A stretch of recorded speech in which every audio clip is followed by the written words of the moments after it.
A big thanks to our sponsors who make the pudding possible. The American Camp Association of Illinois is made up of nearly 289,000 members, volunteers, campers, families, and professionals who believe in the power of camp. They work to disrupt the effects of poverty by providing fundamental services for children and families and learning opportunities for camp professionals. Learn more about ACA Illinois by visiting acail.org. You know the impact you want to make in a child's life, but figuring out the day-to-day details can be overwhelming. Let Camptivities help you make that impact by streamlining the creation of your camp activity schedules. Schedule a demo at camptivities.com. Hi, and welcome to The Pudding, the sweet proof of research to back up what you know about summer camp. My name's Dr. Mandi Baker. My pronouns are she and her. And I am Travis Allison. My pronouns are he and him. And today on The Pudding, we are going to talk about the words camp magic. And Mandi and I have very different experiences with the words camp magic. But I want to start with Mandi's because I think it aligns with probably how most of you listening think of the word camp magic. And Mandi and I'll talk about my experiences with the word after. So Mandi, what do we know from the research? Sure. Well, when I was asking people about their camp experiences, one of the words that kind of kept coming up to the surface, if you'll bear with the metaphor, was the bubble. Camp was talked about as being a bubble. And if you can imagine, I have this image in my head like Disney and Cinderella's washing the floor and she's singing along and all those bubbles floating up and they're kind of iridescent and they're floaty. And you can imagine with that music, there's sort of this idealization of what camp's all about. Now, the people in my research talked about bubbles and the camp bubble, particularly in lots of different ways. There were good things as well as not so great things when they talk about that bubble. But it got me thinking about magic and what is that magic that we put into camps to create an environment that feels like a bubble. Right. And honestly, I mean, the bubble itself is changing because when Beth and I were directing, certainly when I was a seasonal staff member, like you wouldn't even get the news. It's like a supplier would come in and drop some stuff off and say, "Oh, did you hear about this big thing?" And you're like, nope. No idea. Yeah. And that's one of the great things about the bubble is the boundary lines of it actually keeps things out as much as it keeps certain things in, the news being one of them. I remember being actually at YMCA Pinecrest. It was the summer I was working there, and it was the summer of the Great Eastern Seaboard blackout. Yes, I was going to mention that too. Yeah, totally. Okay.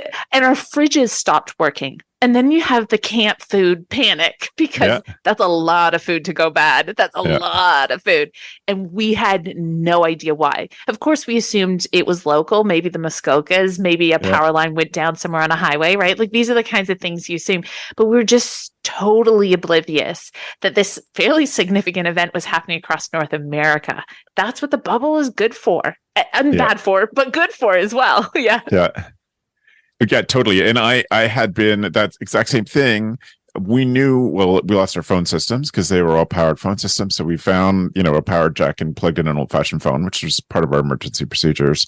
And I spent 2 hours trying to call Ontario Hydro to report the outage because we were panicking too. Same thing. It's like, we got a lot of kids here. We got a lot of food. We got to do all these things. And it happened on a Friday night. So we were like, we have to be able to make this site ready for tomorrow when parents come and, all those things. And I just happened to get bored of dialing Ontario Hydro over and over again and just called a buddy of mine just because I was bored of that thing. And he's like, no, everybody, like nobody has power. I was like, okay, that changes so many things. Game. Yeah, doesn't it? It changes our strategy. I'm going to stop calling Ontario Hydro. I don't think they're available right now. Yeah.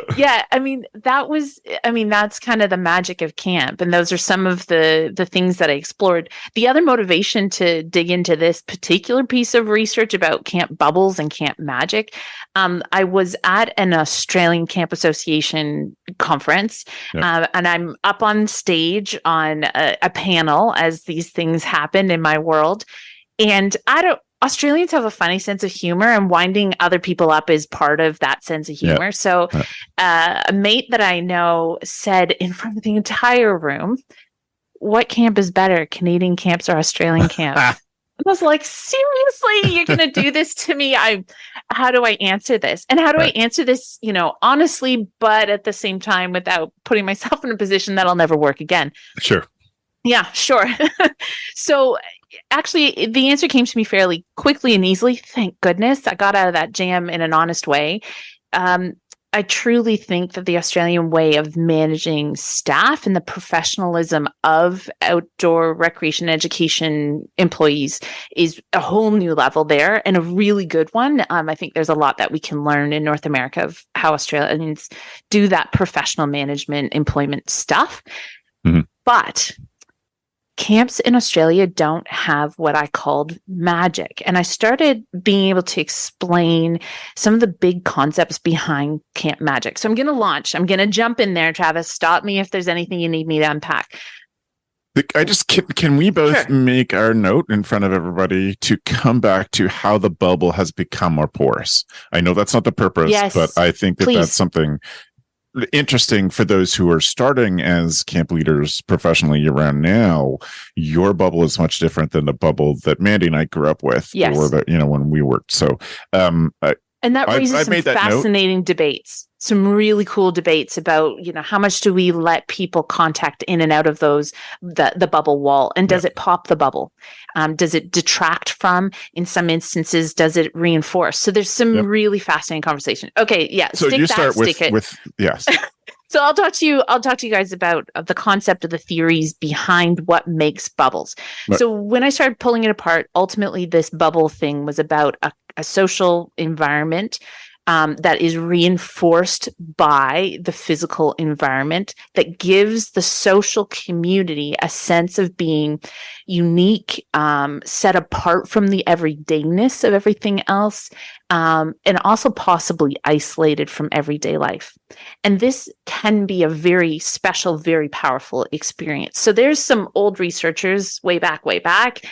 There's Victor Turner and who's our other one? I want to say it's Durkheim, who writes about collective effervescence. Isn't that great? Do you hear it? Especially when we're talking about bubbles. Love the bubbling. But when you get like good people together and you're having a good time and the whole thing feels like it's bubbling along all by itself, that's what he was writing about. Now, Victor Turner wrote a little bit more about he was talking about rites of passage and spaces of betwixt and between, which are wonderful words, betwixt and between, that suspended space between two established and respected, and in his case was identities or states of being.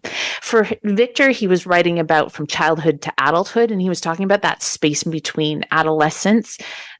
We know it as adolescence. When he was writing, adolescence wasn't kind of a thing by itself. It was starting to just be established as a thing and a whole world of professionals around it. And he particularly was looking at some of the rites of passages of youth in African countries and African tribal life. And the youth would be sent out into the wilderness, into remote nature, and they would have to work together to survive. And when they had proven that they could do that, then the community would accept them and deem them adults, and therefore with the privileges and responsibilities of adulthood in that community. So when compared, camp held up against that kind of space, a lot of things are very similar. Mm-hmm. And here's the one really resonating piece. It's a term he called communitas. And communitas, that's spelled with an AS on the end, is this very unusual, very intense, very intimate community that becomes formed inside these suspended reality spaces. And he made the argument that there were certain characteristics. Everybody had to be focused on the same goal, that the markers of identity and status that existed outside of that moment were irrelevant and were shed, like throwing off a heavy coat. You throw off those coats and you take up the identities and the status based on your function in achieving that singular goal. Now, that's what's cool about camp. There is a singular goal, or a fairly focused goal. I mean, we all have our different objectives, but there's a fairly focused goal on having a good time, everybody being included. Like, the goals of camp are quite amazing and fairly simplified. And by consequence, your identity in camp is about how do you bring that goal about? A space where people have fun and are included. And so people's identities, they get to pick up different identities. They can try them on like dress up clothes, and they can throw off some of the stuff that doesn't work for them. And it's why there's this space for, you often hear about the camp story where the shy kid got to be outgoing or got to be a big leader, a big upfront, loud kind of leader. Yeah, is that your thing? That was totally my experience. Yep. And so one of the things that makes that so exceptional is that there was nobody standing around telling your new community who you should be. You get to narrate your own identity. So the cool thing is that you can try on whichever ones you want to try on. And because one of the singular goals of camp is for it to be a safe, positive space. Yeah. You actually can try stuff on with very little social consequence. And this was something that would fall apart in Australia because most camp in Australia is school camp.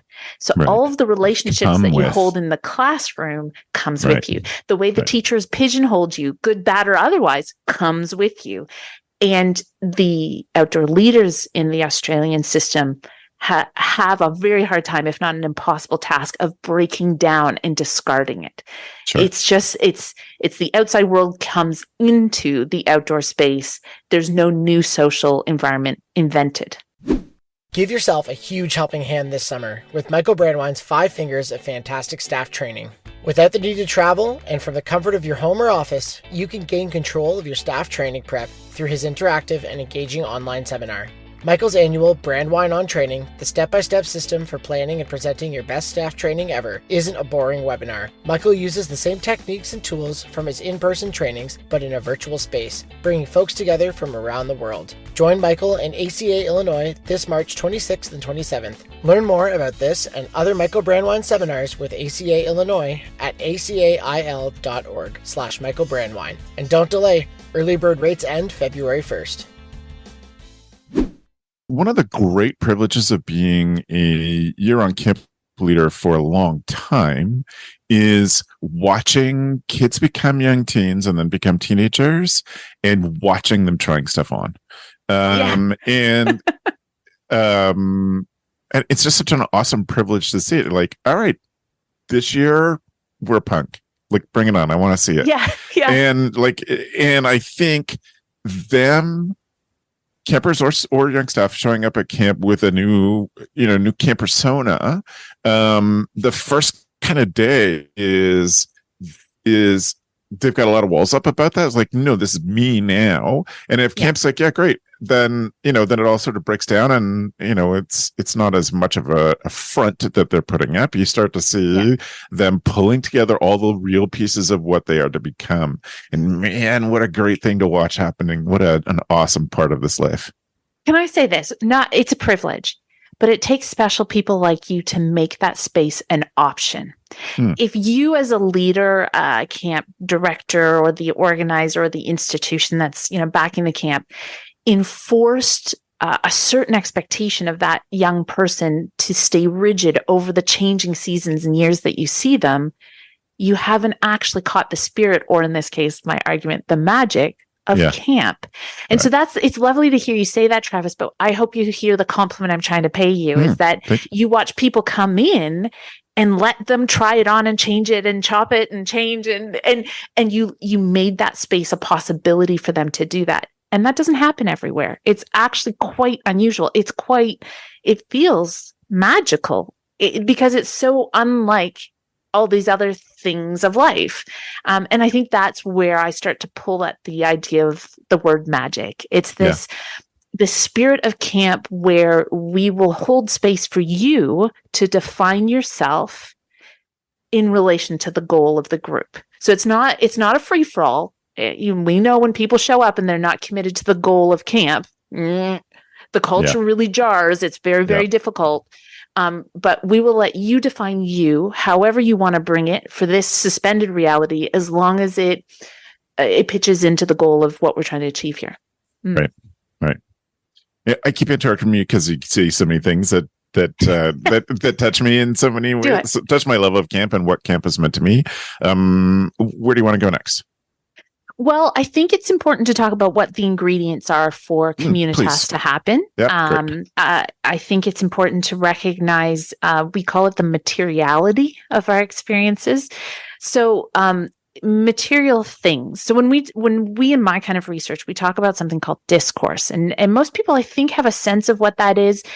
Philosophically, for my dude, so the kind of philosophy I use, discourse is the stories that are told, but it encaptures more than simply storytelling or stories that have words. We are sent messages often through actions, but also through artifacts, through things, through material things that are in our world.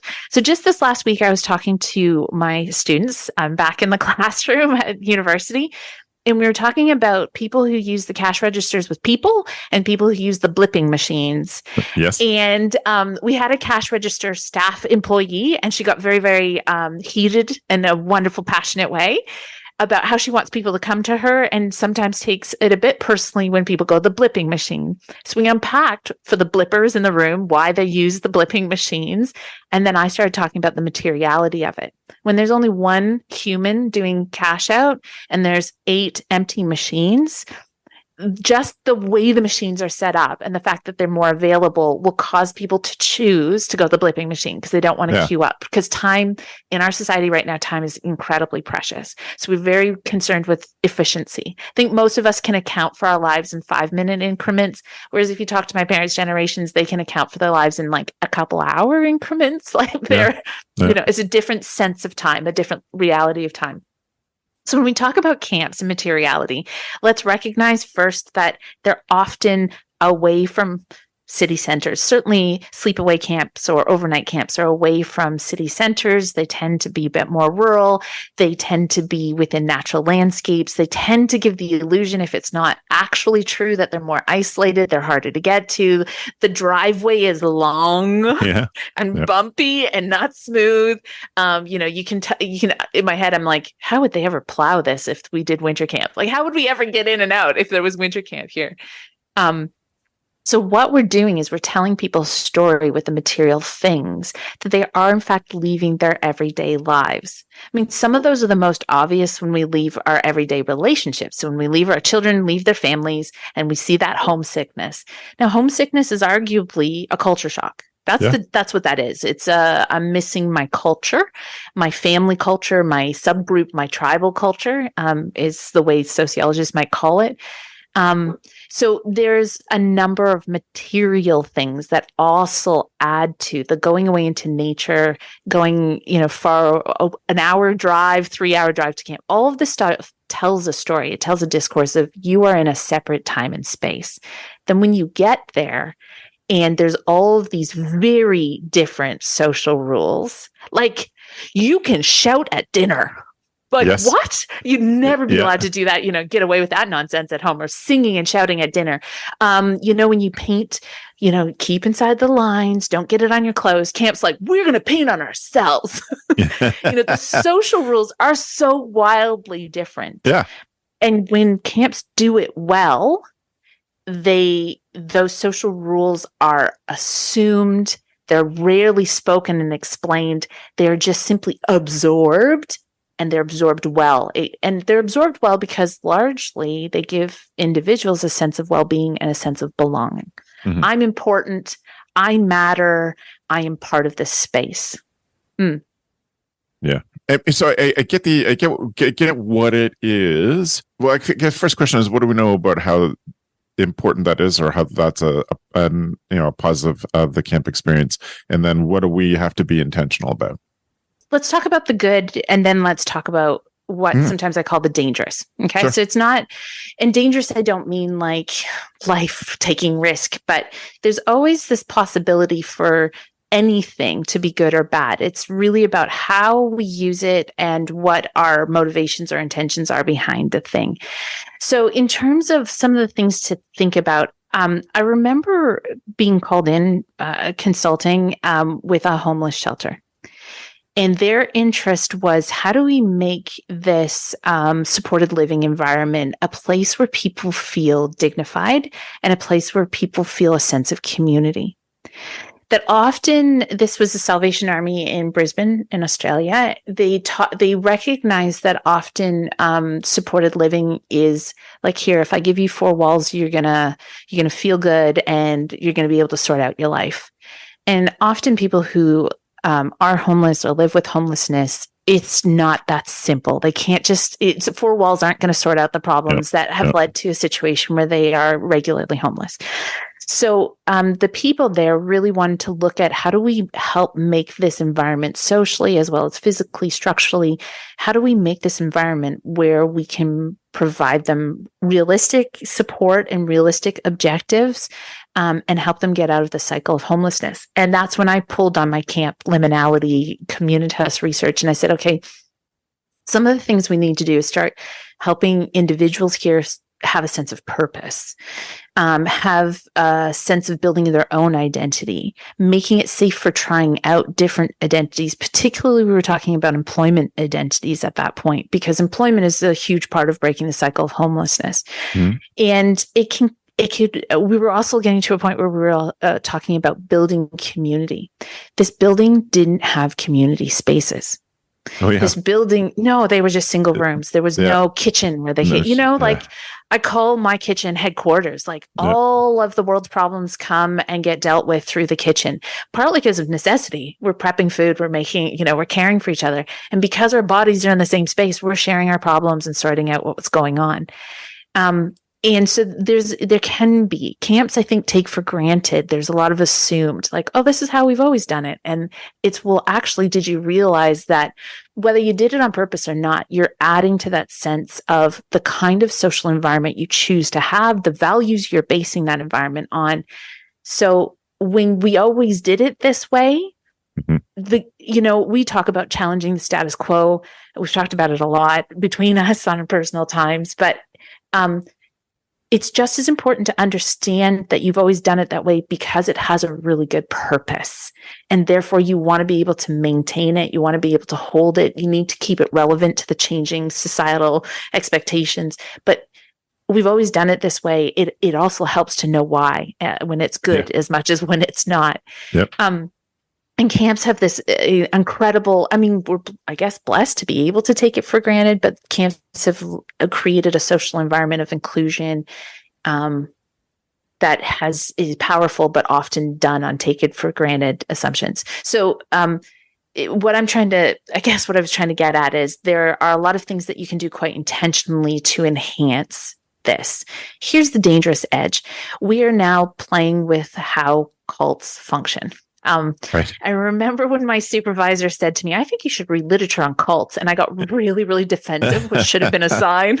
No, camps are like, but actually what we've done when we isolate people from their usual everyday relationships, we do it mentally, emotionally, right? When you and I were on staff, we didn't make phone calls. Maybe once a week, we got to use the one phone for all the staff, right? Like we were emotionally and psychologically disconnected from our usual relationships. We were disconnected from the news of the world. We were physically isolated. Like, you hearing it? It's starting to sound a bit dodgy. So we need to be very careful because what we've done is created our own social environment in a vacuum. And whenever there's a vacuum, there's the potential for an abuse of power or abuses of power. So that's the dangerous edge of the liminality, the communitas, or the magic, the bubble, is that abuses of power can take place, and we have normalized this weird little utopian world so much that people don't recognize the abuses of power. And they may even exercise power in an inappropriate way and not recognize it in themselves. Keep in mind also, a lot of people who work in camp are young, and so they don't have a lot of experience and benchmarks to bounce things off of too. So it's easy to kind of lose track. The other, I think, danger of the bubble is that it has an overarching promise that everybody will feel like they belong all the time. And so when you don't feel like you belong, it's actually more of a discrepancy. You feel it bigger. You feel more of an outside, and you don't have your usual psychological supports like relationships or whatever your recreation can be. I know my daughter will climb into a book when she needs a little reprieve from the world, and then, she doesn't have her books. Right. It's camp. Yeah. Now, I think camps are getting smarter and more savvy about this. And you did raise the question of like, is the bubble more porous? And the answer is absolutely. Yes, some do. Some are still very intentional about keeping those boundary lines tight. But there's these dangerous edges to being in a liminal space. Yeah. Scheduling affects every camper and every staff member's summer. It's easy to make mistakes and it takes a ton of time. Bottom line, scheduling is hard, but it doesn't have to be. Let Camptivities help you create a balanced and engaging schedule without the mistakes and without those long days and late nights. Here's what Camptivities has to offer: auto scheduling, camper scheduling, group scheduling, elective scheduling, manual adjustments, over 50 different reports, tons of customizable settings, and so much more. If you're looking for a better way to schedule this summer, they would love to show you the next big thing in camp. Visit camptivities.com to set up a time to chat. Let Camptivities help you get away from your desk and back out to camp.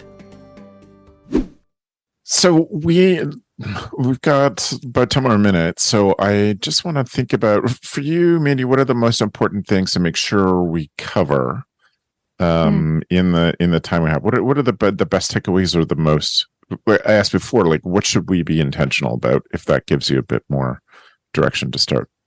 Sure. Well, I will throw this out there. Most of my research has been about camp staff, and a particular author writing about Communitas says, his name's Leifson, and he says, being in, and Turner said this too, being in an environment like this can do, for extended periods of time, can do damage to the heart, mind, and soul. And I was like, whoa. Yeah. I was doing a PhD looking at the emotional labor and burnout of staff. So when I read that, I was like, okay, time to pay attention. There's an intensity to the relationships in a community, a communitas. And it's extremely intimate. It's really intimate. Like, you become friends super fast and you tell them stuff you wouldn't tell anybody else. There's a lot of trust. There's a lot of vulnerability. Again, vulnerability is its own vulnerability. So it's another possible danger, possible space where people can be hurt. But this idea of having staff stay in that space for extended period of times, they're not just staying in that space, they're delivering that space. And that's a weird kind of labor. Sure. That's like, it's commodified. We're paying them or rewarding them for it. But it's a weird kind of emotional labor to maintain the bubble. And yet it's doing them damage at the same time, because it's so intense, because it's so demanding, because it's so draining. It's like, whoa, we need to be careful. This is where, in practical terms, why it's so important to give staff a break from their employment. Hopefully during the summer, give them a week off, let them get home to their families. Why it's important to maintain good boundaries around the weekends so they can disconnect. Why it's important to let them hold on to the relationships that support them well. So whether that's they get on their phones for an hour or whatever each day, or however a camp organizes that. Now, to do that, though, in balancing without throwing off the bubble, without bursting the bubble, is also a really tricky balancing point. So I think what I'm saying in practical terms is that bubble is phenomenal for the campers, for young people who come in. It's super special. They don't get to try on so much dress up identity anywhere else in their life, and so safely. So keep doing that. Keep your dress up closets, keep them stocked, keep them full, in terms of allowing young people to try out lots of different kinds of identity, but be very wary of, one, the potential for growth of systems of abuse, not just one person abusing powers, but like whole little systems. So like hookup culture, or the reporting on hookup culture amongst employees, that kills the bubble pretty fast. So how do you manage and maintain that? Because everybody's going to gossip. That's part of community. You're not going to shut that down. And anyone who thinks they're going to shut it down, all you're doing is sending it up further underground. So don't fool yourself. Make it a healthy way for people to decompress and deal with, to have their rants and to deal with their feelings. But for staff, it's managing that and making sure that they actually get space out that they don't lose reality, their own reality, that they don't break relationships with the important people in their lives because of being disconnected. That can happen too. Our relationships can deteriorate when we don't maintain them. Maintenance looks different for every relationship. So these are the kinds of things that if you're a director, you're providing camp, that you need to think carefully through. How do I create the space where my staff are able to be in their everyday lives, as well as step back into the space to keep them healthy and keep them connected? And especially in Australia, when staff are there year round. Right. Year-round staff deal with their boundaries between these worlds differently than seasonal staff. Yeah. Seasonal staff tend to like, I'm all in and I'm all burnt out like by the end of the season. If they could keep some of the habits that year-round staff tend to hold, like regulating their hours, being able to step out on the regular, keeping relationships outside of camp, like maintaining them, not just abandoning them for the season, my gut tells me that they would stay mentally and therefore physically healthier for the season much better. Right. Does that help answer some of the questions? It absolutely does. It absolutely does. And I appreciate you pulling in different research to the different little slices of what this means, what the camp bubble means. So I want to talk about my thinking about the word camp magic. Camp magic. Yeah, so talk to me. my job is very different than your job. My job is to communicate the value of camp to people who don't understand camp.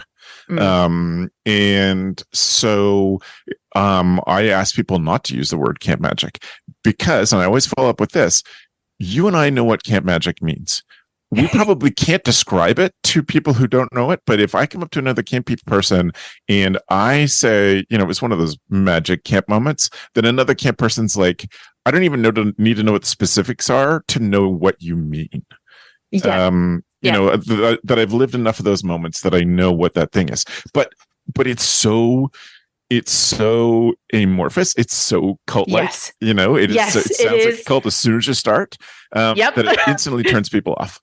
And so I always push people to describe camps in ways that don't use the words that will turn people off. When I think about, camp magic, one is that when you think about how magic is, the references to magic in current culture, to go to a magician is to enjoy being fooled. And so it's illusion. Instantly, you're in a relationship with something that is about being fooled. So it's it's not real, but or illusions. That it's they're doing something that you're not seeing that makes you believe things. So all of those things are why I am cautious about it. It feels like magic. It feels like lies.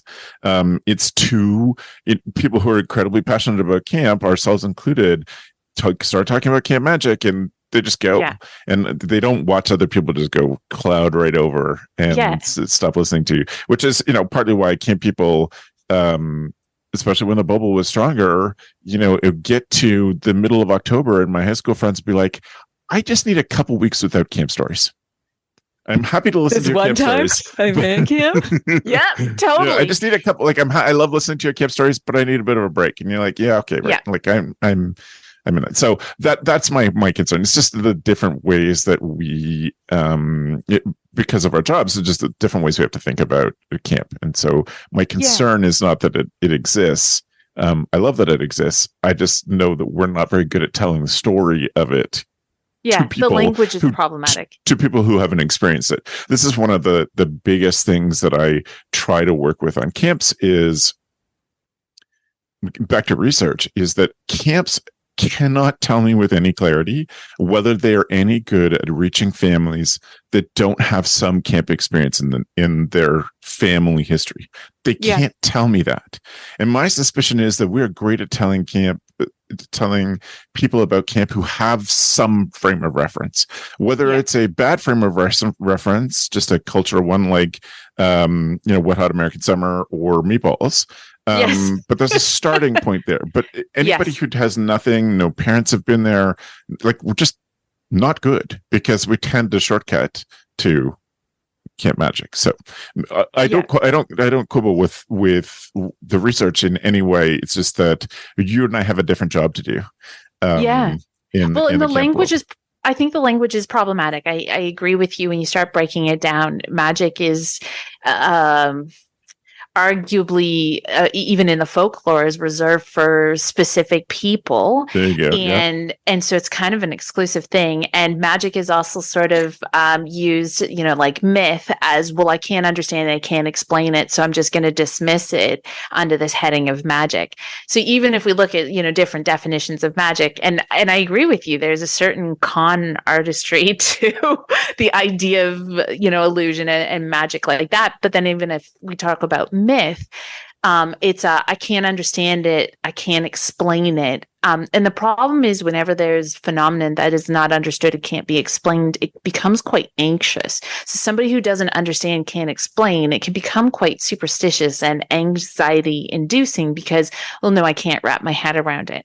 So maybe what we can offer people with this idea of what is the magic of camp is, what we're saying is, we create a unique social environment in which young people have opportunity to experiment with identity in a safe and supported manner.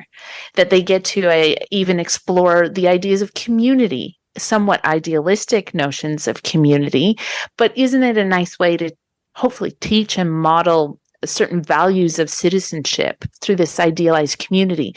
Even if this is the pilot project for life, we're helping them build a notion of what it means to participate in a community in a positive and meaningful way.